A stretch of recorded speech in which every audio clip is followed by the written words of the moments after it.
Okay, sige. Habang tayo naghihintay sa ating mga kapatiran, tayo muna magbasa ng banal na kasulatan sa aklat ng Matthew chapter 4. Ituloy natin yung pagbabasa ng Matthew chapter 4. Okay.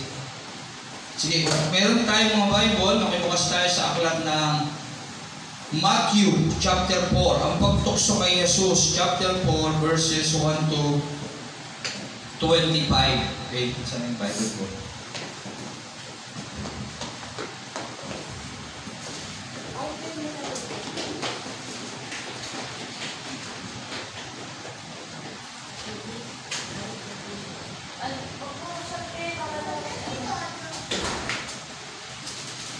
Okay, yun. Matthew chapter 4, merong isang ilang pamagat to? Isa, dalawa, tatlo, apat.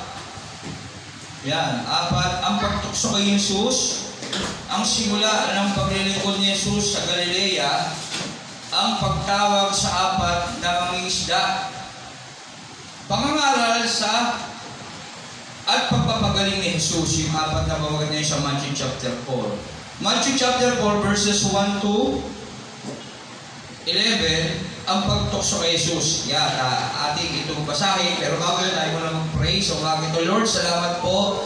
Sa umagang ito muli kami hinitulog mo, Panginoon, ngayong oras na ito na magbasa ng iyong banal na kasulatan. Patnubayan mo po kami, pangunahan at samahan, Panginoon, na lubusang maunawaan ang nais mong ipaalam sa amin upang magamit habang naghihintay sa muli mong pagbabalik. Salamat po, Panginoon, ikaw ang may taas sa aming buhay na ito. Patnubayan mo kami, buksan ang aming isip at puso, Panginoon, na matanggap at tanggap at pakilala ka namin ng higit sa nararapat buhat sa iyong mga salita na aming pinagbubulay-bulayan, Panginoon. Purihin ka, lahat ng ito ay aming dalangin, lalo na ang pagsama mo sa amin sa umagang ito sa pangalan ni Jesus. Amen. Palakpakan natin ng Diyos. Salamat sa ating Panginoong Jesus. Yan, Matthew chapter 4, verses 1 to 11. Ang pagtukso kay Jesus. Yan. Sabi rito, pagkatapos si Jesus ay dinala ng Espiritu sa ilang upang tuksuhin ng dyablo. Amen. Siya ay nagayuno sa loob ng 40 araw at 40 gabi, kaya siya ay nagutom. Si Jesus Christ, nung panahon na yun, nung nagkatawang tao siya, at nung nandito sa aklat ng Matthew chapter 4, ito yung time na nag-ayuno siya, nag-fasting ng 40 days. Yan, 40 araw at 40 gabi siyang nag-fasting. Okay, isang buong araw at isang buong gabi. Kaya siya ay nagutom. Sabi rito, 3, dumating ang dyablo at sinabi sa kanya, kung ikaw ang anak ng Diyos, gawin mo ang tinapay ang mga batong ito. Kaya nung tayo na siya ay nag-fasting ng 40 araw at 40 gabi, dumating yung dyablo para siya ay subukin. Okay? Dumating ang dyablo at sinabi sa kanya, kung ikaw ang anak ng Diyos, gawin mo ang tinapay ang mga batong ito. Ngunit sumagot si Jesus, sabi rito, nasusulat, ang tao hindi lamang sa tinapay na bubuhay, kundi sa bawat salitang nagmumula sa bibig ng Diyos. Sabi ni Jesus Christ, ang tao hindi lang sa tinapay na bubuhay, kundi ang tao ay nabubuhay din sa pamamagitan ng salita ng Diyos. Yan. Ang tao ay hindi lamang sa tinapay na bubuhay, kundi sa bawat salitang nagmumula sa bibig ng Diyos. Okay, sabi ni Jesus Christ si Diablo yun. 5, pagkatapos dinala siya ng Diablo sa Jerusalem, ang banal na lungsod, at pinatayo sa taluktok ng templo. Dinala naman siya ng Diablo sa Jerusalem, ang banal na lungsod, yung Jerusalem tinatawag ang banal na lungsod, at pinatayo sa taluktok ng templo, sa taluktok sa ibabaw ng templo, sa tuktok sa itaas ng templo.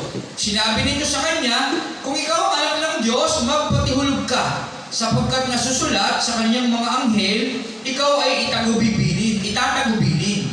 At sa kanilang mga kamay, kaya alagaan ng sa mga bato, paamoy hindi masasaktan. So yung sabi ng Diablo, kung ikaw ang anak ng Diyos, magpatihulog ka. Ibig sabihin, tumalon ka sa ibabaw, laantas. No? Sapagkat nasusulat, sa kanyang mga anghel ikaw ay tatagubilin. Sapagkat sinasabi ng kasulatan, sabi ng Diablo, iingatan ka Aalayan ka o utusan ang anghel para ikaw ay sagipin. At sa kanilang mga kamay, ikaw ay aalalayan nang sa mga bato paamoy hindi masasaktan. Ngunit, sumagot si Jesus, verse 7, nasusulat din naman, huwag mong susubukin ang Panginoon mong Diyos. Kasi hindi niya pwedeng utusan si Jesus Christ. Si Jesus Christ ay Diyos. Okay? Hindi niya kayang pwedeng pasunurin. Hindi niya pwedeng lilangin. Sapagkat si Jesus Christ ay anak ng buhay na Diyos. Amen. At si Jesus Christ ay walang ibang sinusunod, kundi ang Ama ng makapangyarihan sa lahat. Hindi niya pwedeng sundin ang kaaway na si Satanas. Kaya tayo rin naman sa ating buhay, huwag tayo makikinig sa bulong ng kaaway, sa pagtukso ng diablo. Tanging sa Diyos lamang tayo sumunod. Amen. Kasi sabi ng Matthew 7:21, ang mga makakapasok sa langit o sa buhay na walang hanggan ay yung mga tao sumusunod sa kalooban ng Ama na nasa langit. Kagaya ni Jesus Christ, na walang ibang sinunod sa mundong ito lang siya nagkataong tao, kundi ang tuparin ng kalooban ng kanyang Ama na nasa langit. Kaya tayo rin naman, hindi dapat tayo makinig sa mga tukso ng diablo, kundi dapat sa kalooban lang ng Ama na nasa langit. Amen? 8. Pagkatapos dinala naman siya ng diablo sa isang napakataas na bundok, at ipinakita sa kanya ang lahat ng kaharian sa daigdig at ang kapangyarihan ng mga ito. Okay? Sinabi ng diablo sa kanya, ibibigay ko sa iyo ang lahat ng ito kung magpapatirapak ka at sasamba sa akin. Kaya sumagot si Jesus, lumayas ka Satanas, sapagkat nasusulat, ang Panginoong mong Diyos ang dapat mong sambahin at siya lamang ang dapat mong paglilingkuran. Amen. Kaya yun, sabi ni Satanas kay Jesus Christ, lahat ng kayamanan dito sa daigdig yan, pagkatapos dinala naman siya ng diablo sa isang mataas na bundok, ipinakita sa kanyang lahat ng kaharian sa daigdig at ang kapangyarihan ng mga ito. Sinabi ng diablo sa kanya, bibigay ko sa iyong lahat kung ng ito, kung magpapatirapak ka at sasama sa akin. So, ibig sabihin, kapag sumamba siya sa diablo, kayang ibigay niya ang lahat sa kanya. Pero, sumagot si Jesus, sabi, lumayas ka Satanas, nirebuke niya si Satanas. Kasi si Satanas, sa totoo lang, hindi niya pwedeng ariin kanya ang lahat sapagkat ito ay nilalang ng Diyos. Lahat ng bagay ay ginawa ng Diyos. At sa kanya nagmula ito. Kaya sabi ni Jesus, lumayas ka Satanas sapagkat nasusulat, ang Panginoon mong Diyos ang dapat mong sambahin. Hindi siya ang sasamba kay Satanas, kundi dapat siya ang sasamba sa Diyos dahil si Jesus Christ ay Diyos. At siya lamang ang dapat mong paglingkuran. Pagkatapos, iniwan na siya ng diablo, dumating naman ang mga anghel at siya ay pinaglingkuran nila. Okay? Kaya yun, nirebuke ni Jesus Christ sa Satanas na hindi dapat siya ang sasambahin niya, kundi dapat siya ang sasambahin, siya ang sasamba kay Jesus. Kaya hindi niya dapat utusan ang Panginoong Jesus, kundi si Jesus dapat ang mag-uutos sa Kanya. Kaya tayo rin naman sa ating mga buhay, kung tayo tinutokso ng kaaway, dapat reviewin natin yan sa ating mga buhay. Na hindi dapat niya tayo utusan. Okay? Bakit? Kasi tayo mga anak na ng Diyos. At ang tanging may karapatan lang mag-utos sa atin ay ang Diyos na may lalang sa atin, na nagturing na anak tayo. Amen? Kaya yung bawat patunsyada ng diablo, natin pakikinggan yun. Pakinggan natin yung sinasabi ng Diyos sa atin na dapat natin sundin sa ating mga buhay kagaya ng pagsunod ng ating Panginoong Jesus sa Ama niya na makapangyarihan sa lahat. Amen? Kaya yun, ang pagtukso kay Jesus, ipinakita dito sa Matthew chapter 4 verses 1 to 11 na hindi natukso ng diablo si Jesus Christ.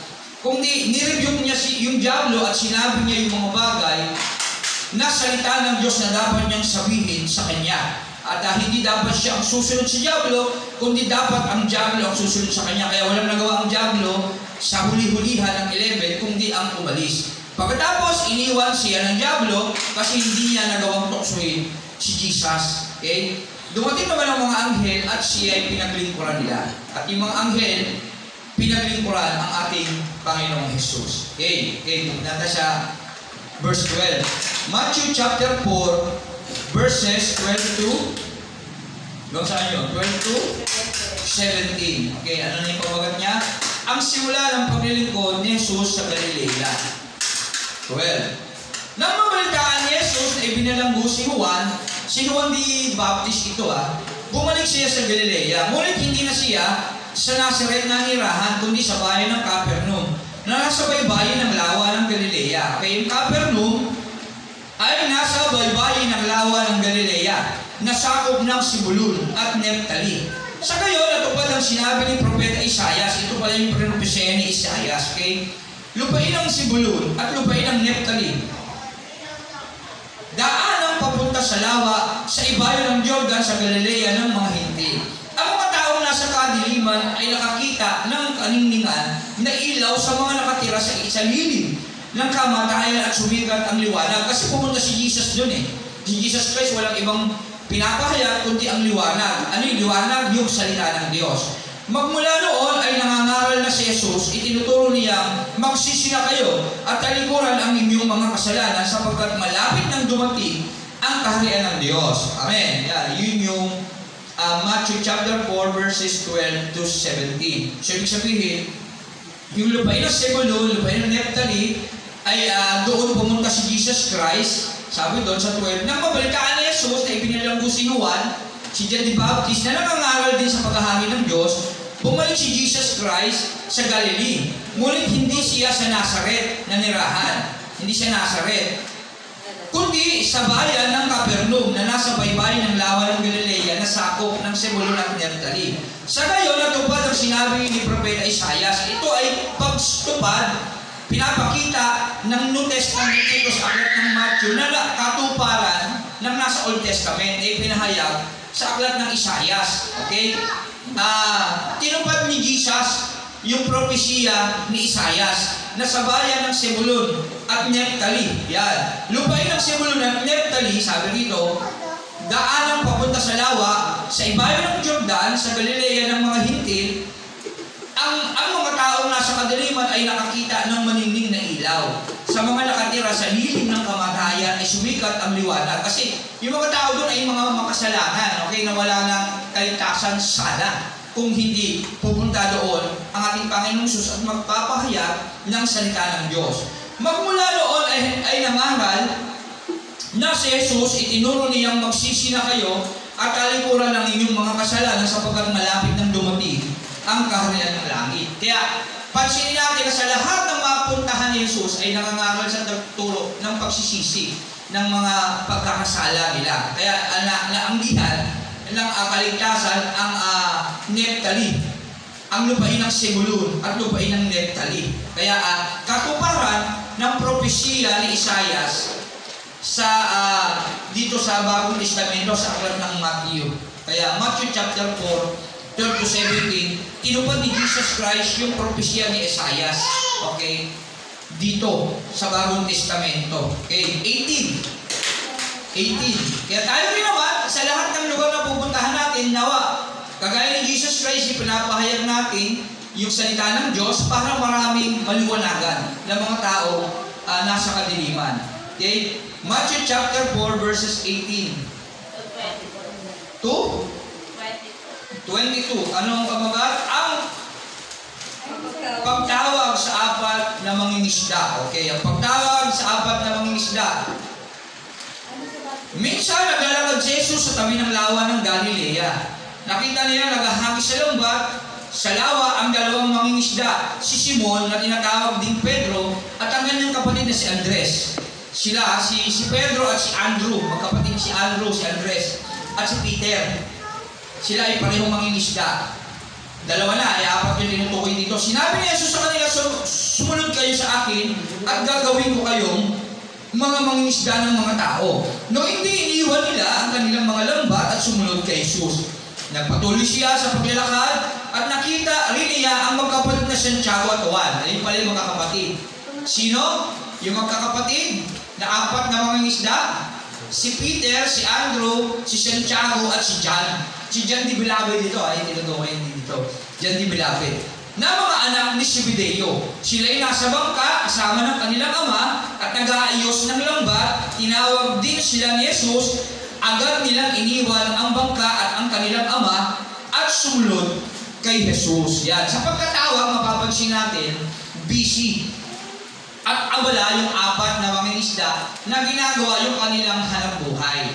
Pero nung time na tinawag sila ni Jesus Christ, wala silang patumpik-tumpik, iniwan nila yung kanilang hanap buhay. Pati nga yung tatay nila, yung magulang nila, iniwan nila. Kaya tayo rin naman, kapag tayo tinawag ng Panginoon, dapat wala tayong maging hadlang sa buhay natin. Kahit sabihin natin, mga mahal pa natin sa buhay, yung magiging struggle sa atin, dapat willing tayong kalikuran sila sa ating buhay. Kasi yun ang utos ng Diyos. Hindi naman yung ibig sabihin na pababayaan mo sila. Okay? Kundi dapat unahin natin sa lahat ng pagkakataon yung ating Panginoon. At kung sila yung magiging dahilan ng ating di paglilingkod sa Panginoon, hindi yun mabuti sa ating pagsunod. Pagpapakita yun ng hindi katapatan sa Diyos. Kagaya nila Peter, nila Andrew, ni Santiago at ni Juan, sila talaga, nung tinawag ni Jesus Christ, talagang iniwan nila yung hanap buhay nila.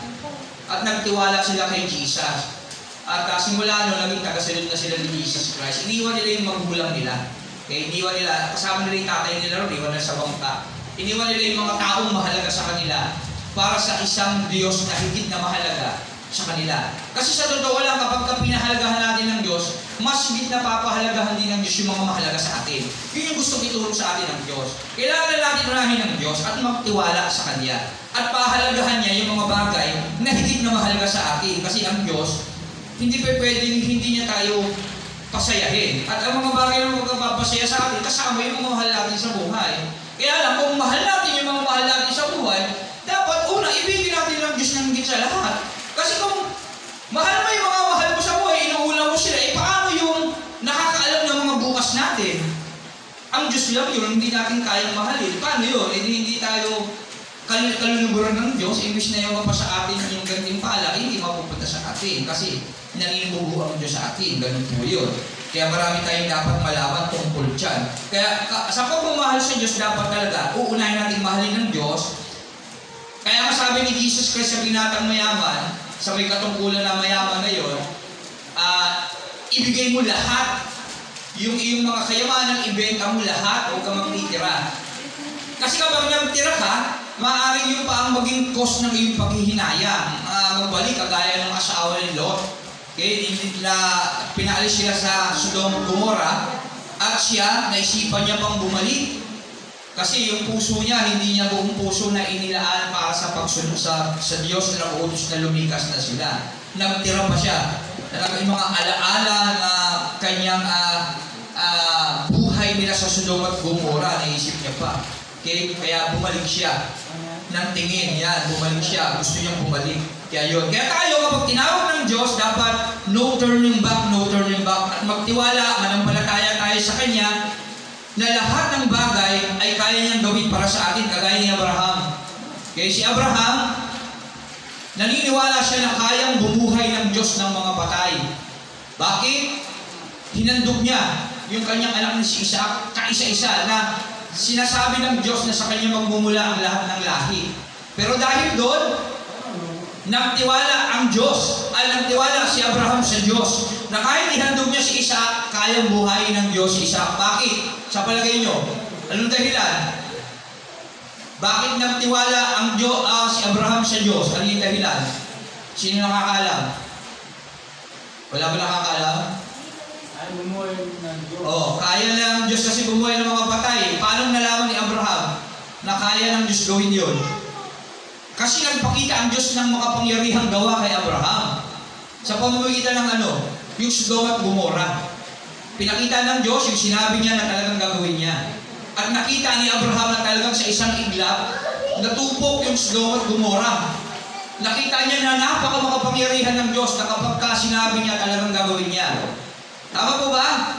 Bago nangyari yun, nagtawanan muna si Abraham at ang Diyos. Tama? Si Lot kasi nandun pamangkin niya si Lot Paano, Panginoon, kung may 50 taong naniniwala sa Sodom at Gomorrah, gugulawin niyo ba yun? Hindi. Ito na lang, kung may 40, hindi. 30, hindi rin. 20, hindi rin. Kung may 10, hindi pa rin.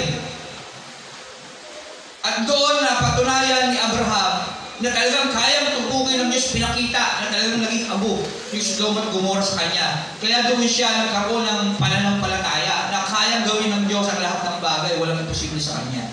Amen? Kaya tayo rin, maniwala Marami na tayo ng patunayan sa kapangyarihan ng Diyos. Kaya lang, minsan talaga kulang rin tayo sa pagtitiwala. Pero kung magtitiwala tayo ng lumusan sa Diyos, talagang ibibigay niya ang lahat ng bagay sa atin. Walang imposible sa Diyos. Lahat ay kaya niyang lunasan. Ang kailangan lang natin, pananampalataya na totoo sa Kanya. Amen. Huwag lang tayong mananangan sa sarili natin. Kawikaan 3:5. Huwag tayong mananangan sa sarili natin kakayahan. Sa Diyos tayo magtiwala. Buong puso, buong buhay sa ron. At huwag mananangan sa sarili natin kakayahan. Kasi mabibigo tayo pagka gano'n. Amen. Kaya yun. Nagpatuloy siya sa paglalakad at nakita rin niya ang magkapatid na Santiago at Juan na mga anak ni Zebedeo. Kay Matthew chapter 4 verse 21 na tayo. Kanilang ama at nag-aayos ng lambat, tinawag din sila ni Jesus. Agad nilang iniwan ang bangka, hindi sila nagpatumpik-tumpik. Iniwan nila yung bangka at ang kanilang ama, sabi dito, at sumunod kay Jesus. So, ibig sabihin, pinili ng mga apat na magkakapatid ngayon, si Jesus Christ, at hinayaan nila yung tatay nila. Bakit? Kasi alam nila na kapag si Kristo ang inuna nila, hindi nila mapababayaan yung mga mahal nila sa buhay. Okay? Kaya ganun yun. Kaya may pananampalataya sila kay Jesus Christ. Okay? Agad nilang iniwan sa bangka ang kanilang ama at sumunod kay Jesus. Ano nang pamagat to? Sister Nora? Pangangaral. Ang pangangaral. Hindi, pangangaral ba? Hindi. Ano, pagpapagaling ni Jesus? 22 at 23. Matthew 23:2-25. Ang pangangaral at pagpapagaling ni Jesus. Pinakita ito yung pangangaral niya, pagpapagaling. Nilibot ni Jesus ang buong Galilea, nagturo siya sa mga sinagoga. Ano yung sinagoga? Praise, lugar ng pagsamba nila. Lugar na tagpuan nila para sambahin. Special na lugar ng mga Hudyo ng panahon. Doon nila sinasamba ang Diyos. Sinagoga. Sa AI ba kaya, Brother Miron? Meron ka ba dyan? Sinagoga. Sinagoga sa salitang Grego ata, kung hindi ako nagkakaya, o Hebrew. Sinagoga. Ayan. Lugar ng pagsamba. Special na lugar. Piniling lugar para sambahin ng Diyos. Okay? Sige, dito na tayo. 23. Nilibot ni Jesus ang buong Galilea, nagturo siya sa mga sinagoga at ipinangaral ang magandang balita tungkol sa paghahari ng Diyos. Pinapagaling din niya ang lahat ng mga taong may sakit at karamdaman. Ang balita tungkol sa kanya ay kumalat sa buong Syria, kaya dinadala sa kanya ang lahat ng may sakit at mga nahihirapan dahil sa iba't ibang karamdaman, mga sinasapian ng mga demonyo, mga may epilepsiya at mga paralitiko, silang lahat ay kanyang pinagaling. Dahil dito, sinusundan siya ng napakaraming tao buhat sa Galilea, sa Decapolis, Jerusalem, Judea, at maging sa ibayo ng Jordan. Okay? Pinakita naman dito sa Matthew chapter 4, 23-25, yung pangangaral ni Jesus Christ at pagpapagaling ng may sakit. Okay, sa atin, bakit ito sinasabi ni Jesus Christ? Sa ating buhay, kailangan din natin gawin ito. Sa ating buhay, kailangan natin ituro at ipangaral ang salita ng Diyos. Pinakita yung tatlong ministeryo ni Jesus Christ dito. Ano yung tatlo na yun? Nagturo at nangaral at nagpagaling ng may sakit. Kaya sa buhay din natin, kailangan din natin maangkin yung ganitong bagay. Kasi si Jesus Christ yung modelo natin, kaya dapat sa ating buhay, bilang tagasunod ni Jesus Christ, tayo yung tuturo at nangangaral ng kanyang salita. At hindi lang yun, dapat meron din tayong gift ng healing. Kaya asamin natin, hilingin natin sa Diyos na bigyan tayo ng kakayahan magpagaling ng may sakit. Okay? Paano yung pastor, yung maghimala ba, yung may lalakad ba? O pwede. May lalakad bang lumpo? May makakita mo lang? Pwede. Kung hintulot ng Diyos, kung ikaw ang gagamitin ng Diyos, bigyan ka ng gift na gumagawa ng himala, papagaling ng may sakit. Pero may mga bagay na meron talagang taong deep yung ganung bagay. Pero tayo, pwede natin hilingin din sa Diyos. Kung minsan, yung mga anak natin may sakit at karamdaman, pwede natin ipanalangin. Okay? Kaibigan natin, kapatid natin, kapitbahay natin may sakit at karamdaman at alam na tayo Kristiyano, pwede natin panalangin yun. Hilingin natin sa Diyos. Pwedeng ibigay ng Diyos sa atin yun sa marugtog na pananalangin. Okay? At ang maraming kaparaanan na itinuturo kung paano natin epektibo makamtan yung ating panalangin, kagaya ng Jeremiah 33:3, na tayo kung mananalangin sa Diyos, diringgin tayo ng Diyos at ipakikita yung mga bagay na mahiwaga. Pero sabi ng Hebreo, malaki ang nagagawa ng panalangin ng isang tao matuwid. Kaya kailangan lang para dinggin tayo ng Diyos, nasa katuwiran tayo ng Diyos. Okay? Nasa katuwiran tayo ng Diyos kagaya ni Elias. Sabi ron, malaki ang nagagawa ng panalangin ng isang tao matuwid kagaya ni Elias. Nung hindi umulan ng 3 taon, hiniling niya na umulan. Talagang umulan, literal. Okay? At nung hindi niya pinaulan, talagang hindi umulan. 3 taon, kaya nagkaroon ng tagutog. Pero nung nalalaki si Elias na umulan na talaga. Bakit? Kasi siya yung matuwid sa paningin ng Diyos. Kaya tayo rin naman huwag nating hayaan na mabahiran ng dungis yung ating katuwiran sa paningin ng Diyos. Pero pastor, bakit meron bang matuwid? Sabi ng Roma 3:10, walang matuwid, wala kahit isa. Walang talagang matuwid. Bakit walang matuwid sa tingin nyo? Kasi sabi ng Roma 3:11, wala kasi naghahanap sa Diyos. Hindi natin priority ang Diyos. Hindi tayo nagiging matuwid. Ang unang bagay na dapat natin matutunan, ang katuwiran ay hindi buhat sa ating mga sariling gawa. Tandaan natin yan. Wala talaga tayong matuwid sa gawa. Hindi tayo magiging matuwid. Pero ang itinuturing na matuwid ng Diyos yung mga sumasampalataya sa Kanya. Kaya tayo yung kabilang doon, mga taong pinili ng Diyos at tagasunod niya na sumasampalataya sa Kanya. Na binigyan niya ng kapangyarihang humiling sa Kanya. Kaya sabi lang, bali na kasulatan sa New Testament, wala pa kayong hinihiling. Kaya kung hihiling tayo sa Diyos, talagang diringgin tayo ng Diyos at ipakikita yung mga bagay na may hiwaga sa buhay natin. Yun nga lang, kailangan natin maging matuwid sa paningin niya. Paano yun? Kailangan natin malampalataya ng totoo sa Kanya. Kung tunay ang ating pananampalataya, sigurado didinggin tayo ng Panginoon. Marami na tayong napatunayan dyan ng mga taong inilapit natin sa Diyos at talagang dinilig ng Diyos yung ating dalangin. Okay? Kailangan lang natin talagang mag-focus sa ating pananampalataya. Okay? Ayun yung mga bagay na dapat natin malaman. Okay? Sa ating buhay. Kailangan natin maging matuwid sa paningin ng Diyos. Ito ay yung pananampalatayang totoo na ipinapakita natin sa Diyos para pagdinggin ang ating mga dalangin. Yan. At dahil doon, kapag meron tayong ministry na yun, nagtuturo, nangangaral, at nakakapagpagaling tayo na may sakit, maraming tao kikilala sa Diyos. Okay? Kagaya ni Jesus Christ. Dahil dito, sabi sa 25, sinusundan siya ng napakaraming tao buhat sa Galilea, sa Decapolis, Jerusalem, Judea, at maging sa ibayo ng Jordan. Kaya maraming taong hinahanap si Jesus Christ kasi nagpagaling siya ng may sakit. Kaya tayo rin naman, kapag nagkaroon tayo ng gift of healing, pwedeng malaking tsansa na maraming taong maniniwala sa ating pangangaral. Okay? Kaya hilingin natin yun. Hindi imposible, hindi ibigay ng Diyos yun. Lalo na kung nakikita sa atin ng Diyos na talagang sincere tayo sa ating paglilingkod. Huwag lang yung payabang lang yung natin, yung pakitang gilas lang tayo. Pag-favorite ko to para pag gumaling to, sigurado sikat ako dito sa lugar na to. Kung dumugin ako ng tao, di ba? Ganon. Huwag ka lang umasa na didigin ka ng Diyos doon. Pero kapag iyong puso ay puno-puno ng pag-ibig para sa iyong kapwa, sa iyong nais mangyari sa Kanya, ay talagang diringgin ka ng Diyos. Kaya kailangan lang meron tayong pag-ibig sa Diyos, sa ating puso. Kasi ang Diyos ay tumitingin sa ating mga puso. Okay? Hindi sa ating mga gawain na literal talaga sa totoo lang. Sa ating puso kung paano tayo nagmamahal sa Kanya at kung paano natin pinapahalagahan yung mga taong minamahal niya. Amen?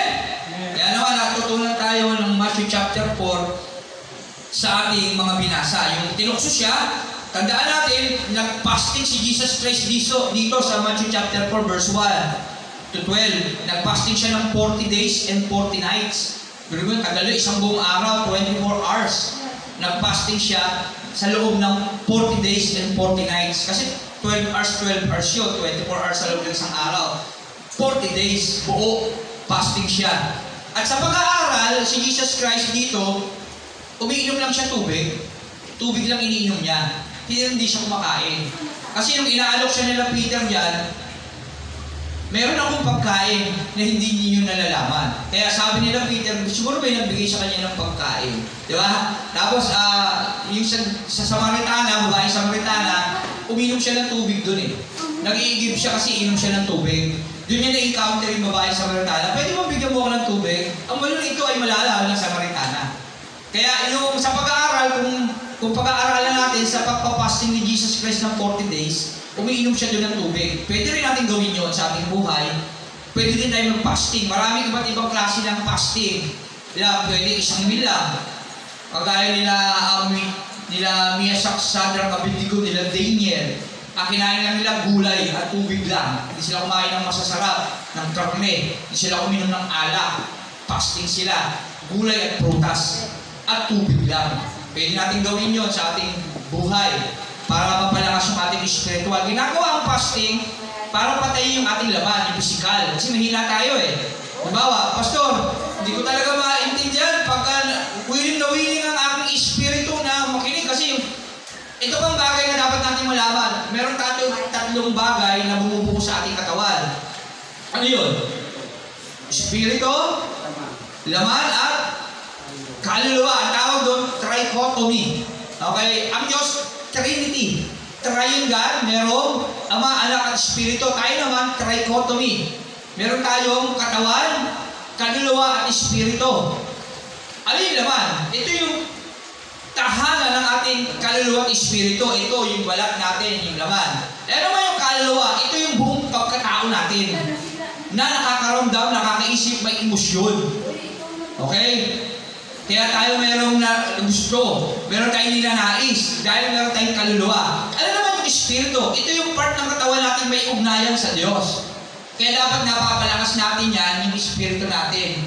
Ang pagkain yan, yung salita ng Diyos, para tinatalo niya yung buong tayo. O yung buong tayo, yung laman natin. Kapag tayo namatay, yung katawan natin, maghihiwalayan sa kaluluwa at Espiritu. Kasi tayo ay nagsama-sama yung hininga ng Diyos, kaluluwang buhay. Yung hininga ng Diyos, yun yung Espiritu. Kaluluwang buhay, naging kaluluwang buhay tayo. At kapag tayo namatay, aalis yung Espiritu natin, babalik yan sa nagbigay nito. Okay? Sa aklat ng Job, sa aklat ng awit, mababasa natin yan. Babalik yan sa Diyos. Hininga ng Diyos yan eh. Buhay ng Diyos yan eh, nabinigay sa atin na nagiging dahilan para magkaroon tayo ng contact sa Kanya. Nakuha mo ba? Kasi maraming alam, hindi alam pagkakaiba ng Espiritu eh. Ang alam nila, yung Espiritu ang mapupunta sa impyerno, mali po yun, hindi po yun totoo. Ang Espiritu, bumabalik yan sa Diyos. Sa aklat ng awit, sa aklat ng Job, mababasa natin yan. Kaya bang hanapin, Brother Miron? Yung babalik sa Diyos ang Espiritu? Sa awit ata yun. O sa aklat ng Job. Ang kaluluwa, ayan ang pupunta sa mundo ng pagdurusa. At sa paraiso, kapag namatay tayo na hindi pa dumarating ang ating Panginoong Yesus. Nakuha po ba? Naintindihan? Kasi baka may magtanong, hindi natin alam yung paliwanag. Okay? Para sa kaalaman lang ng lahat. Ang tawag sa kamatayan, paghihiwalay. Okay? Paghihiwalay. Physical death, paghihiwalay na katawan at kaluluwa. Spiritual death, ito yung pagkakasala. Nahihiwalay tayo sa Diyos. Pag nagkakasala tayo.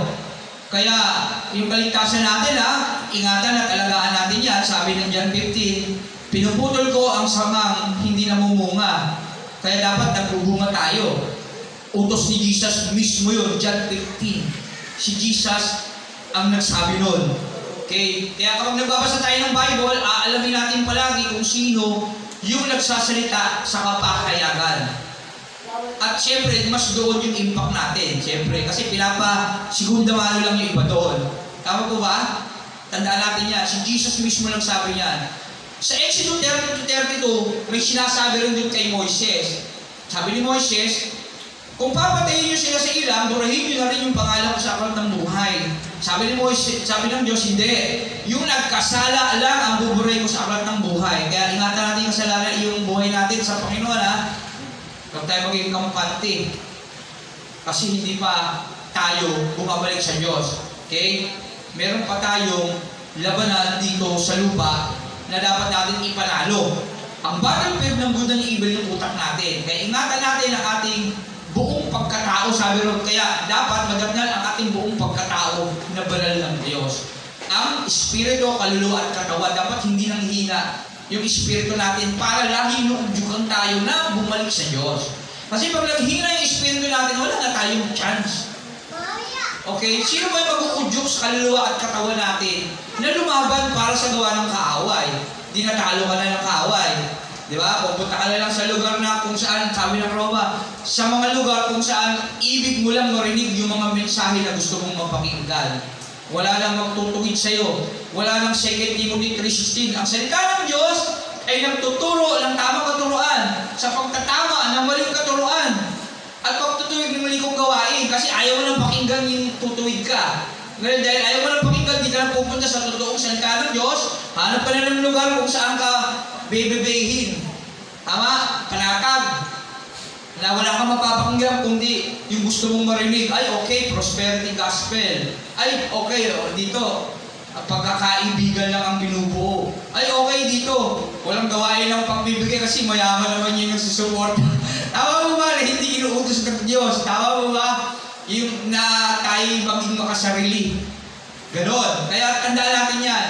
Kailangan pala kasi natin ang buo nating pagkatao, isalin natin sa salita ng Diyos. Kagaya ni Jesus Christ, nirebuke niya ang lahat ng gawa ng kaaway, yung tukso ng Satanas. Ibibigay ko sa iyo ang kayamanan, ang kaharian ng lahat. Ano pa? Kung ikaw ay tatalon, iingatan ka ng anghel. Ano pa? Gawin mong bato ang tinapay, gutom na gutom siya nun eh. Tayo naman, gutom na gutom ka na, pumunta ka doon kasi sa Jesus the name of God, walang biskwit mo. Kapila, baka magka-ulcer ka, acidic. Punta ka doon. Ikaw naman nakinig kay Huma, no? Punta ako doon. Tapos, hindi mo alam. Meron pa ng kanal. Baha pa. Tagulan ngayon, bumabaha. Nalaglag ka. Patay ka. Disgrasya ka pa ngayon. O kaya nadulas ka. Sa yung dinadaanan. Makikita mga ganun mga bagay kaya isipin natin. Okay? Kailangan maging tapat tayo sa Diyos. May nakukuha tayo sa wala, dapat pinaninindigan natin ang ating pananampalataya kasi hindi yan masasayang pagdating ng panahon. Amen? Maging aral ang Matthew chapter 4. Ang dami matututunan dito kapag ating binasa. Okay?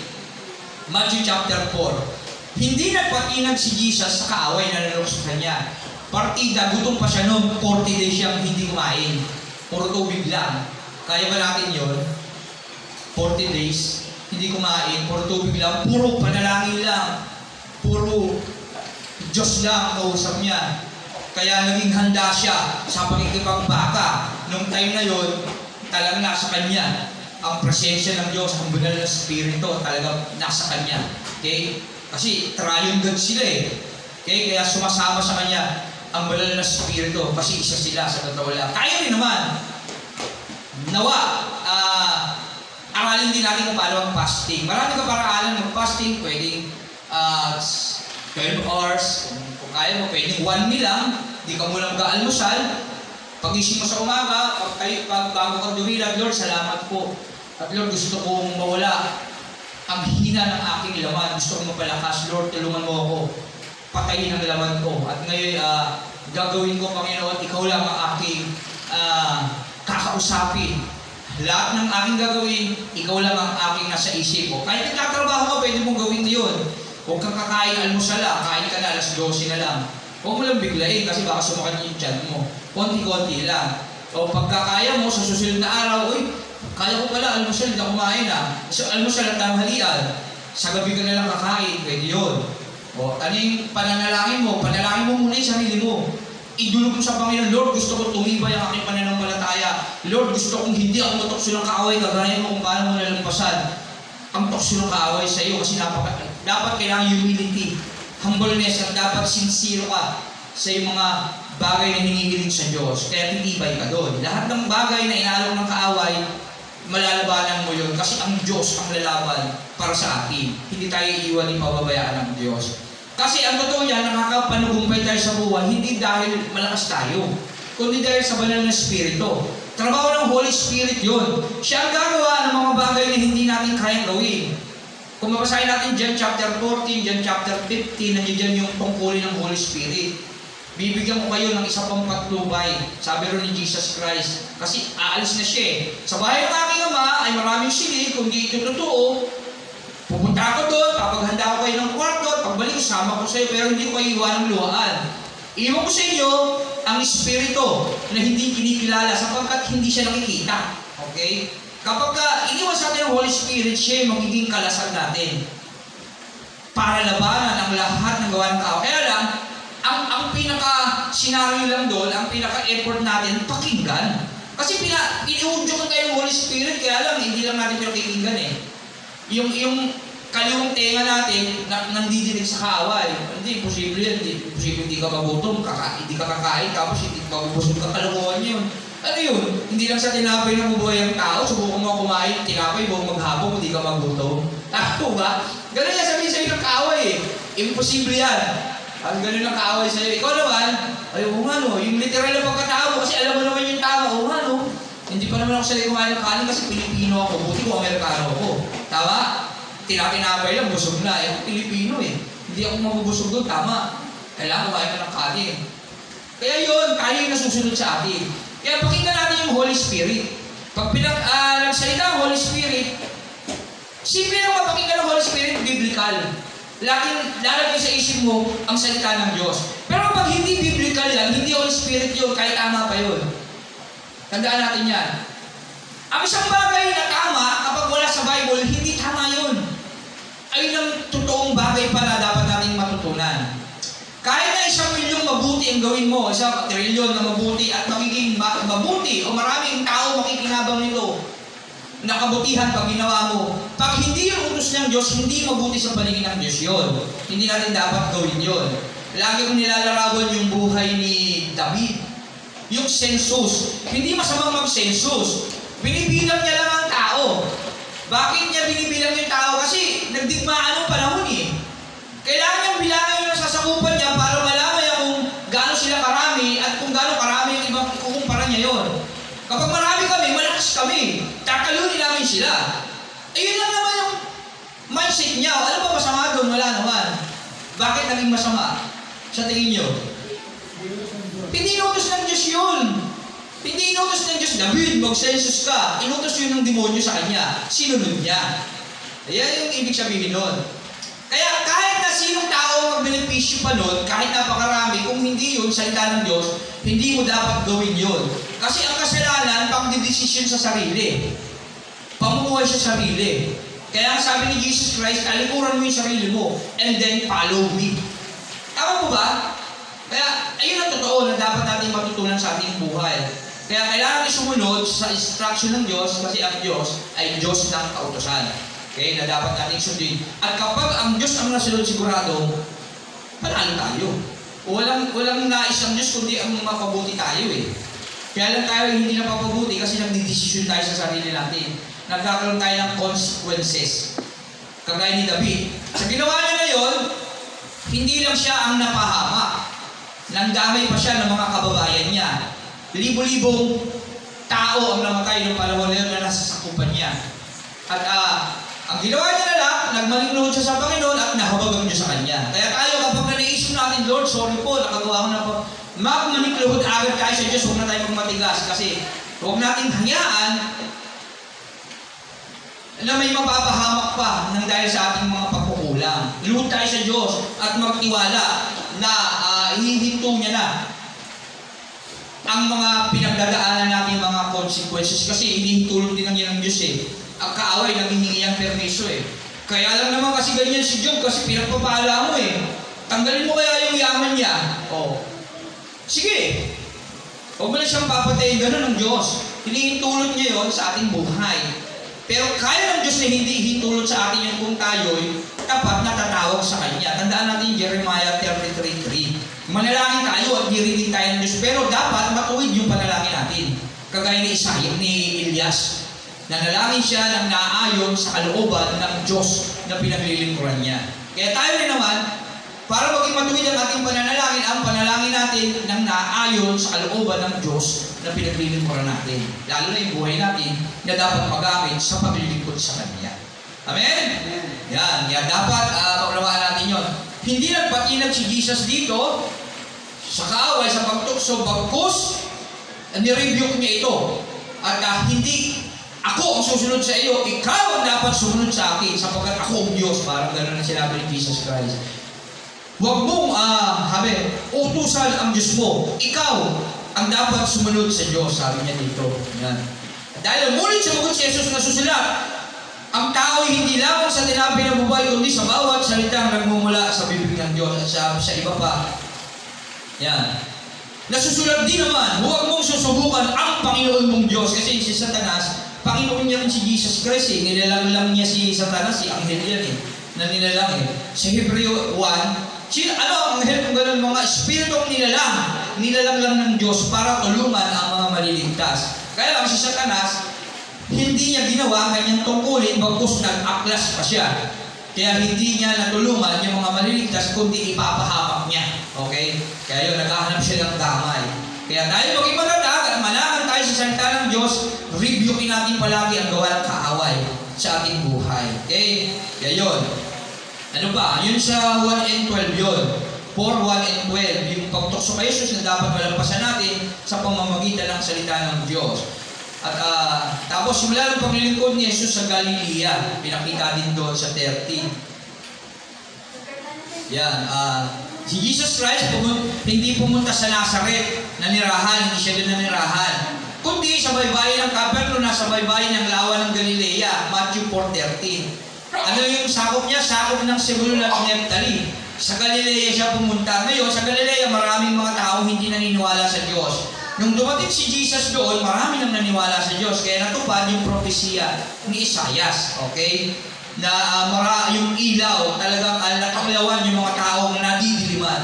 Kaya sa ating buhay, kailangan natin maging ilaw din sa mga taong nadidiliman. Kaya huwag tayo manghinawang ibahagi ang salita ng Diyos na ating natututunan, buhat sa kanyang buhay at banal na salita na ipinapahayag niya sa atin. Hanggang ngayon, yung pinapahayag ng salita ng Diyos ngayon, dapat ibinabahagi natin yun sa iba. Okay? Ano pa?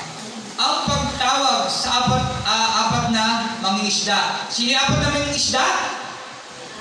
Si Andrew, si Peter, Simon Pedro, si Santiago, at si John. Ayun yung apat na mangingisda at trabaho ng fishermen. Si Santiago, si John ni Beloved, si Andrew at si Peter. Sila yung mangingisda. Nung tinawag sila ni Jesus Christ, iniwan nila yung hanap buhay nila, iniwan nila yung kanilang tatay. Imuha nila sa buhay. Baka may iwan pa tayo ng buhay natin. Hindi. Maganda na meron tayong hanap buhay na naglilingkod sa Diyos. Ang ibig sabihin, at may pamilya tayo naglilingkod sa Diyos, ang ibig sabihin nun, dapat huwag tayo gamitin nila. Sila gamitin natin para paglingkuran ng Diyos. Okay? Kaya bilhin na natin yung mga mahal natin sa buhay. Halimbawa, anak natin. Maganda mag-ministry na mayroong hanap buhay. Pero huwag yung magiging hanap buhay ang magiging dahilan ng paglayo mo sa Diyos. Maging love ka na sa money. Kasi money is the root of all evil. Pero dapat ang money ginagamit yan para sa paglilingkod sa Diyos. 2 Corinthians 9:7-8, pag nagbigay ka, ginamit mo yung kayamanan mo sa paglilingkod sa Diyos, sabi ron, magagawa ng Diyos na pasaganahin ka niya sa lahat ng bagay. Pero hindi sinabi ron na ibili mo ng ganitong bagay. Hindi mo sinabi ron bumili ka ng mansyon, bumili ka ng sports car, yung red, hindi ganon. Tama mo ba? Hindi sinabi rin mag-tour ka sa ibang bansa. Sabihin mo, magmimisyon, pero wala naman, namamasyal ka lang pala. Tama? Kundi sabi doon, para may magamit ka sa pagkakawang gawa. Nang sa doon, marami ang taong magpupuri sa Diyos. Dahil sa pagpapala, binigay niya sa iyo. Okay? At huwag ka naman mag-alala kasi mas lalo kong payayamanin ng Diyos. Sa totoo lang, literal, kung kailan gusto mong yumaman, kung yun talaga ang gift mo, talagang nakikita ng Diyos itong tao ito, ay talagang ito ang gift niya. Kasi nagbigay ang Diyos 2 Corinthians chapter 13, Roma chapter 12, may kanya-kanya tayong kaloob. Ang iba ay propeta, apostol, pastor, guro. Ang iba ay tagapaglingkod, ang iba ay tagapagbigay. Kung tagapagbigay yung kaloob, magbigay kayo ng buong puso, sabi ron. Kasi yung mga tagapagbigay, yun yung mga pinayayaman ng Diyos sa totoo lang. Kaya may mga mayayaman din ng panahon, si Pilimon, si Jose, na kumuha ng bangkay ni Jesus Christ. Kasi ang gift nila yung magbigay. Kaya lalo silang pinapasagana ng Diyos. Kaya kung ayaw natin, kung gusto natin maging bumuhos yung pagpapala sa atin, dapat magbigay tayo ng buong puso. Gamitin natin yung gift natin. Pero kahit hanggang din natin sa bawat isa sa atin na kahit hindi tayo mayaman, nakakapagbigay tayo kasi ang kinang prosperity talaga giving. Sa totoo lang. Kung ano ang itinanim natin, yun din ang aanihin. Halimbawa, pag nagtanim pa ng isang buto ng munggo, ang puno. Tama po ba? Magtanim ka ng 10 buto ng munggo, ilang puno ang tutubo? 10 puno at yung bunga nun ang dami. Tama ba? Kung 1,000,000 puno ang tinanim mo, ay buto. 1,000,000 puno rin yun, ay ang daming bunga nun. Tama po ba? Kung ano yung tinanim mo, yun aaningin mo. Pag nagbigay ka, bibigyan ka rin. Kaya nga, mapalad yung sa New Testament, yung isa. Nagtanim siya ng mabuti. Tapos yung dumating na yung Panginoon niya na sila. Yung mga pinagkatiwala ko sa iyo. Ibinigay niya sa iba. Nung pinalaya siya, tinanggap siya ng mga pinagbigyan niya. Naging wise siya. Kaya sabi ni Jesus minsan, mas wise pa sa inyo yung mga unbeliever. Kasi nila magagaling. Pansinin niyo, sa buhay natin literal, yung mga unbeliever pa yung mga generous. Tama? Yung mga hindi pa Kristiyano yung generous. Kung walang pakialam magbigay. Sa kapwa, tumulong. Tama? Yun yung totoo, sa totoo lang, pero dapat mas generous yung mga Christian. Hindi na nanghihinayang sa pagbibigay. Kasi bakit may kaisipan na sila ng tulad ng kay Kristo dapat, pero dapat totoo. Ang totoo yan, sa literal na buhay natin, mas magagaling magbigay yung mga kasalanan. Lalo na yung mga kriminal, yung mga gumagawa ng masama. Pag nagbigay yan, ang lalaki. Kasi wala silang pakialam, hindi naman kanila yun eh. Tama ba? Hindi naman kanila, hindi nila pinagpaguran yan eh. Kaya wala silang pakialam ibigay yun. Ay, hindi man akin to eh. Sige na yan. Tama ba? Pag ano ang dahilan natin, madali natin bitawan yung isang bagay eh. Tama? Kahit importante eh. Kasi hindi naman sa'yo eh. Pansinin nyo, yung mga kakilala nyo ng mga ibang unbeliever, mas generous pa sa mga Christian, sa totoo lang. Yun yung katotohanan na yun. Mas palabigay pa sila kasi yung pera nila hindi kanila.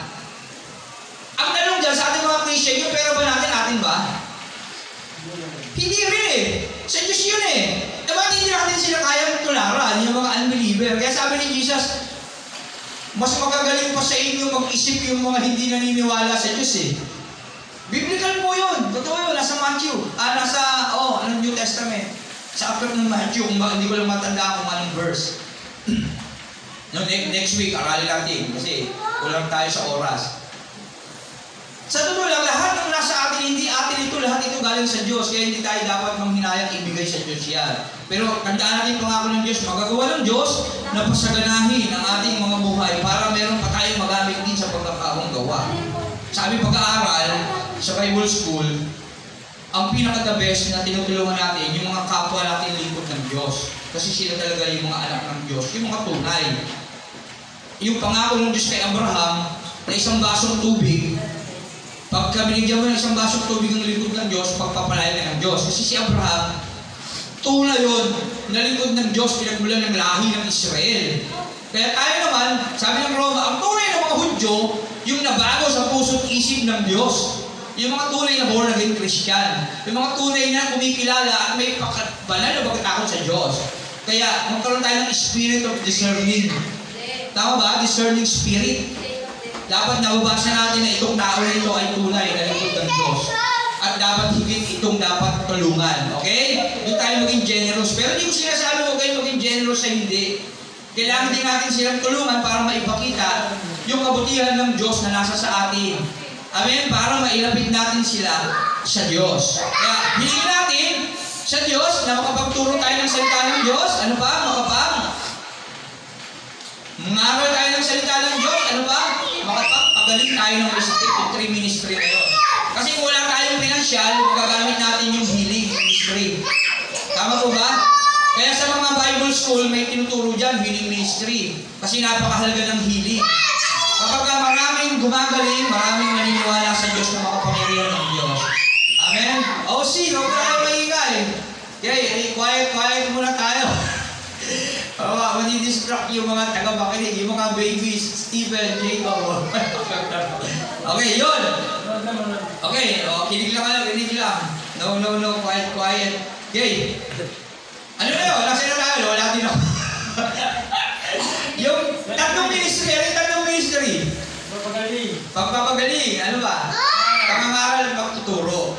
O yan. Para, kung wala tayong yaman, kasi hindi lahat ng tao yung tulad ng Diyos na yumaman. Kasi sabi ng isang bahagi sa Old Testament, Panginoon, huwag mo akong payamanin, baka makalimutan kita, lalo tayo mahihirap. Pag tayo yumaman, anong gagawin natin? Bibili ako ng iPhone. Lalo ako, pangarap ko magkaroon ng yung motor na, yung Yamaha, yung pinupost ko palaki sa sinesir, wow, kahit ganito na lang. Natutuwa ako, nakakita ng gano'n parang natutok siya ako pag nagpapera ako.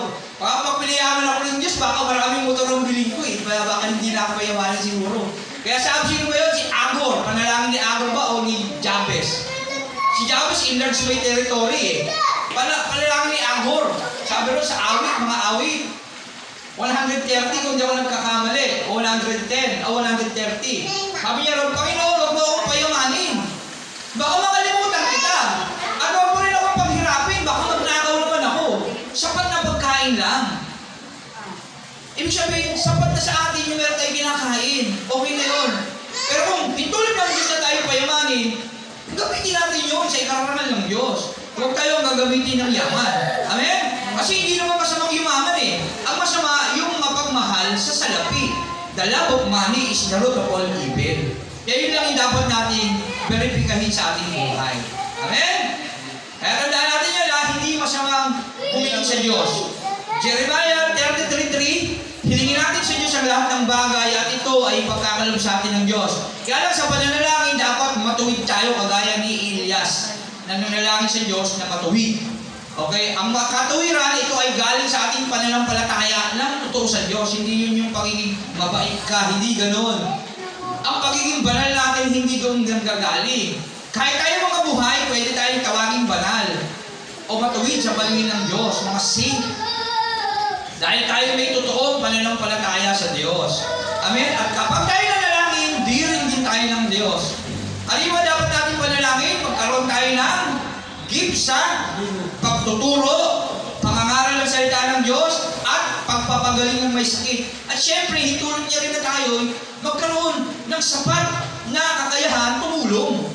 Yun yung kaya kung kaloob natin pagbibigay, magbigay. Maging sa mga may hirap, kailangan natin magbigay sa Panginoon para magagawa ng Diyos, pasaganahin tayo, para may magagamit tayo sa pagkakawang gawa. Kaya ang key na dapat natin gawin, maging tayo generous sa lahat ng pagkakataon, lalo na sa mga lingkod ng Diyos. Amen? Kasi yung key para tayo pagpalain. Okay? Kapag sinabi ng banal na Espiritu, ibigay mo ito, bigay mo ito, kagaya nila, huwag tayo tumulog kay Ananias, tsaka kay Sapphira. Okay? Inudyukan ng Diyos na gawin mo ito, binigay na nila yung kanilang, pinangako nila na ibigay nila yung dapat nila ibigay, nagbenta ng lupa nila, nakonsensya sila, hinayang sila. Okay, binawasan nila. Anong nangyari sa kanila? Nagkasala sila sa banal na Espiritu ng Diyos. Namatay sila. Okay, napuksa sila doon ng time na yun. Kasi hindi sila naging tapat sa Diyos na pinaparangalan nila, yung Holy Spirit. Okay? Tama po ba? Ano ulit yung tatlong ministry na dapat natin hangarin at ano yung isang pangkiker? Pangkiker nilang tawag doon. Pangangaral, ano ba? Pagtuturo, ano ba? Pagpapagaling ng may sakit. Ano yung pangkiker? Yung pag-giving. Kasi malaki ang nagagawa niyan. Kapag hindi ka mayaman, dapat palabigay ka sa gawain ng Panginoon. Ano yung pastor? Wala namang pera. Opo, totoo yun. Magagawa ng Diyos na pasaganayan ka sa biro para may magamit ka sa pagkakawang gawa. Pero ano yung tutulungan ko pa sa paano dapat magbigay? Paano? Dapat yung totoong mga Kristiyano binibigyan mo. Si Abraham, totoong lingkod ng Diyos yun. Sa kanya nagmula ang bayang Israel. Sa kanya yung pangako. Pero dahil tayo, sabi ng Roma, ang tunay ng mga Hudyo ay yung mga nabago sa puso't isip ng Diyos. Dapat meron tayong spirit of discerning. Alam natin yung isang tao na talagang ito ay talagang lingkod ng Diyos na dapat tulungan, okay? Para maraming tao ang makakilala sa Kanya. Sa ganung bagay, magagawa ng Diyos na tayo pagpalain literal, pinansyal. Tandaan natin yan. Minsan kakamali lang tayo. Kaya ng pagtulong. Minsan nabibigay din natin yung tulong sa hindi karapat-dapat. Pero hindi ko sinasabing hindi tayo magbigay ng tulong sa iba. Kundi, dapat higit natin tulungan yung mga tao ginagamit ng Diyos sa ikalalawig ng Kanyang salita. Kasi ang utos ng Diyos, go and make disciple. Tama po ba? Kaya kung yung ating mga material na bagay nagagamit sa go and make disciple, tiyak na malulugod ang Diyos sa atin. At magagawa ng Diyos na pasaganahin tayo sa lahat ng pagkakataon. Amen? Kaya, nawa, hilingin natin yan sa Diyos. Hindi na nga dapat yan ituro sa atin. Yung tinuturo na lang dapat sa atin yung pagtanggap sa Diyos At yung pagtanggap ng banal na Espiritu sa atin Kasi pag nasa yung Holy Spirit, automatic yan Ang Espiritu ay magtuturo sa atin gawin yan Yung parang hindi natin kayang sambitin, gawin, ang Holy Spirit ang magtuturo niya sa atin Kaya pag nasa atin yung Holy Spirit, na-born again tayo, dapat ginagawa na nga natin dapat yun automatic na yun Kaya lang mahina yung Espiritu natin. Ano yung bumubuo sa tao? Laman. Espiritu at anong tawag doon? Trichotomy. Okay. Anong gawain ng Espiritu natin? Kasi baka mali tayo ng pagkaunawa Ang Espiritu ang nagiging ugnayan natin sa Diyos. Iyon yung parte ng katawan natin na nakakaroon ng ugnayan sa Diyos. Okay? O, pakinggan niyo ito. Napakahalaga nito. Baka mali tayo ng pagkaunawa. Okay? Sige, mamaya na. Bigyan natin ng space muna para makapag-focus makinig ang lahat. Okay. Amen. Sige. Ano lang natin? Para sa kaalaman ng lahat, napakahalaga ito. Makinig ang lahat. Ito kasi pagtuturo. Napakahalaga ito pagtuturo. Ang tao, binubuo ng tatlong bagay. Ano ang tatlong bagay? Katawan. O, pakinggan nyo ito. Nanilina, napakahalaga nito. Wala ba iba? Katawan. Tatlong bagay bumubuo sa tao. Katawan. Espiritu at kaluluwa. Okay, biblical yan. Sino nakabasa ng Bible yan? Kaya sabi ro, panatilihin maging banal ang buo ninyong pagkatao. Dahil binubuo tayo ng tatlong bagay. Espiritu, katawan at kaluluwa. Ano trabaho ng Espiritu? Ito yung may ugnayan sa espiritual, sa Diyos. Ano yung kaluluwa? Ito yung tayo, yung buong tayo. Ano yung katawan? Yung tahanan ng dalawang bagay na yun. Amin po ba? At ano yung mapaparusahan pagdating ng panahon? Yung kaluluwa. Kasi Espiritu, sa aklat ng awit, sa aklat ng Job, pag namatay tayo, babalik yan sa may bigay nito, sa Diyos. Kaya, hindi natin alam kung saan mapupunta Espiritu ng susi ng ano doon sa may sa may gitara. Hanapin lang doon. Ano doon lang hanapin. Okay. Ayun, tandaan natin yan Yung kaluluwa, yung tayo yun, may konsensya, may isip, may laman, may nararamdaman, nasasaktan. Okay?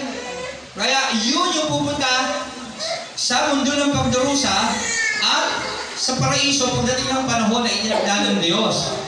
Bago ang Judgment Day. Okay po ba? Tama po ba? Naman, naiintindihan natin. Baka mamali tayo ng pag-akala maganda yung tama kasi biblical. Kapag wala sa Bible yung tinuturo natin, mali. Sabi nga yun sa Tarlac, sa Bible School, mali. Wala sa Bible, mali. Ulitin ko lang, kahit na 1 milyon, trilyong kabutihan ang gawin natin, na maraming tao magbebenepisyo, kung hindi ito nakalagay sa Bible o inuutos ng Diyos, mali yan, hindi natin dapat gawin. Kasi eksakto na yung banal na kasulatan na dapat natin sundin. Kaya hindi tayo pwede mag-create ng ating mga sariling kaunawaan. Kasi likas sa atin yung may nalalaman tayo mabuti. Bakit? Bakit po? Nalikas sa atin na mayroon tayo nalalaman mabuti. Larawan at wangis tayo ng Diyos. Pangalawa, nakakain ng bunga ng punong kahoy ang tao na nakakaalam sa mabuti. At kaya alam ng tao yung mabuti. Kaya alam yung mabuti na alam niya na hindi inuutos ng Diyos, mali yun sa palingin ng Diyos kapag ito kanyang ginawa. Pastor, ano yung mabuti? Yung mabuti, ito yung inuutos ng Diyos na dapat mong sundin na hindi ginawa ni Eva at Adan noong panahon. Yung mabuti na huwag niyong kakainin yung bunga ng punong kahoy na nagbibigay kalaman sa mabuti at masama. Ayun yung salita ng Diyos na mabuti na dapat nilang sundin na hindi nila sinunod. Pagkos yung pakinggan nilang mabuti na sa palagay nilang tama ang sinunod nila na narinig nila sa kaaway ng si Satanas. Hindi kayo mamamatay, magiging parang gusto yung mabuti. Tama? Ang maging Diyos. Naisip nila yon. At tama naman, sino ang hindi mabuti maging Diyos? Makapangyarihan, marunong, matalino. Tama? Parang literal. Pag ikaw ay nag-aaral, magdudulot ito ng kaalaman. Magdudulot ito ng gandang trabaho pagdating ng panahon na nagsunog ka ng kilay. Okay? Nagsumikap ka, tama. Magiging maginhawa ang buhay mo. Kaya lang, kung ito magiging dahilan ng paglayo mo sa Diyos, tama o mabuti yung pag-aaral? Mali. Ano dapat mong gawin? Iiwan mo yung pag-aaral? Hindi. Kailangan mong gamitin yung pag-aaral para sa Diyos. Tama mo ba? Kaya hindi sinasabi ng Diyos na layuan mo yung mga bagay na kailangan mo. Kung hindi gamitin mo yung mga bagay para paglingkuran mo ang Diyos. Amen? Kaya kailangan lang natin ng sapat na kaunawaan sa salita ng Diyos para hindi tayo maligaw. Tama po ba? Dapat pabag tayo sa salita ng Diyos. At dapat nakikinig tayo sa tinig ng banal na Espiritu para hindi tayo maging bulaan sa lahat ng oras. Amen? Kaya yung kayamanan natin, hindi natin maibigay sa Diyos kasi nagsasarili tayo ng mabuting kaisipan. Ay, itong pera na ito, mahalaga kasi ito sa amin, pangangailangan namin ito. Hindi ulahan natin ito ng sarili natin kabutihan. Magagamit ito ng pamilya ko, kaya hindi ito pwedeng galawin. Eh kung hingin sa'yo ng Diyos yan, anong gagawin mo? Hindi hinihingi ng Diyos kasi hindi gano'n ng Diyos. Sino sabi sa'yo? Si Abraham nga, hiningi si Isaac eh. Tama ba? Tama po. Si Isaac, pinangako ng Diyos kay Abraham, sa kanya manggagaling ang lahat ng lahi. Bakit nagawa ng Diyos hingiin si Isaac? Para i-test yung pananampalataya mo. Para mag-cause ng pagpapala. Tama ba? Kaya kung tinetest ka ng Diyos sa maliit na bagay, hindi mo kayang ibigay, lalo na yung malaki. Tama mo ba? Ano kung magpapalahay ng malaki ng Diyos kung sa maliit na bagay, hindi mo magawang ibigay sa Diyos? Amen? Kaya doon tayo nagkakamali. Nagdidesisyon tayo sa sarili. Lalo na sa gawain ng pamibigay. Doon tayo sira. Pero dapat, ibigay natin sa Diyos ang lahat. Kaya ang lahat ng bagay hindi nagiging tama. At ako nga, isa nga rin akong patutuong buhay dyan. Hanggang ngayon, talagang dumaranas ako ng mga consequences na aking pinagdaraanan na ngayon, pinagsisihan ko na. At ngayon, itinutuwid ng Diyos unti-unti. Okay? Kaya tinuturo natin ito para hindi na natin din maranasan yung mga bagay na pwede natin maranasan sa ating buhay. Amen? Para magising tayo sa katotohanan na dapat nating malaman. Amen po ba? Kaya ang ganda ng aklat ng Matthew chapter 4 ito yung ating pinag-aaralan. Buong aklat ng Matthew chapter 4. Ang pagtukso kay Jesus, ang pagpapagaling sa Galilea, ang pagtawag sa apat na mangingisda. Sino yung apat na mangingisda? Si Simon Pedro, si Peter, si Andres na kanyang kapatid, at si Santiago, si John na magkapatid din. Apat yon, magkakapatid yon. Si Andrew at si Pedro magkapatid. Si Andres at si Pedro. Si Santiago naman at si John magkapatid din. Yung time na tinawag sila ni Jesus, iniwan nila yung hanap buhay nila. Sumunod sila kay Jesus. Ano pa iniwan nila? Yung magulang nila, yung tatay nila, yung mahal nila sa buhay. Kaya sabi ng Matthew 10:37, ang sino mang magmahal ng labis sa tatay mo, nanay mo, anak mo, nang higit sa pagmamahal sa Diyos, hindi ka karapat-dapat sa Diyos. Kasi yun ang batas ng Diyos. Pero kapag ginawa mo yun, na hindi ka nag-alinlangan, sa palagay mo ba hindi mamahalin ng Diyos yung mga mahal mo? Oh, di ba? Ang mali lang kasi binibigyan natin ng konklusyon yung utos ng Diyos, kaya hindi natin nagagawa. Huwag natin gawin yun, magkakasala tayo. Pag inutos ng Diyos, gawin natin at huwag tayo mag-alinlangan. Hindi tayo mababayaan ng Diyos. Si Isaac ba pinatay ng Diyos? Hindi. Okay? Naglaan ng Diyos ng panghandog mismo ni Abraham para maghandog sila sa Diyos. Pero tutuusin si Isaac, napakabuting bata. Kaya niya nang labanan si Abraham nun eh. Matanda na siya nun. Nasa estimate sa pag-aaral, 23 years old na siya nun. Hindi na siya bata nun. Pero anong ginawa ni Isaac? Voluntaryo niya nang binuhat yung paggatong na alam niya mismo siya ihahandog. Alam niya yun.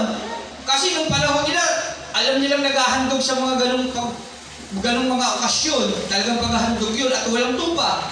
Nasaan yung tupa? Wala. Alam niya yun, pero alam niyang hindi kayang gawin ng Diyos na ihahandog yung buhay niya doon. Kailangan mo lang magtiwala sa Diyos. Kaya niyang labanan si Abraham pa. Ihahandog mo ba ako sa Diyos? magbubunuan tayo rito.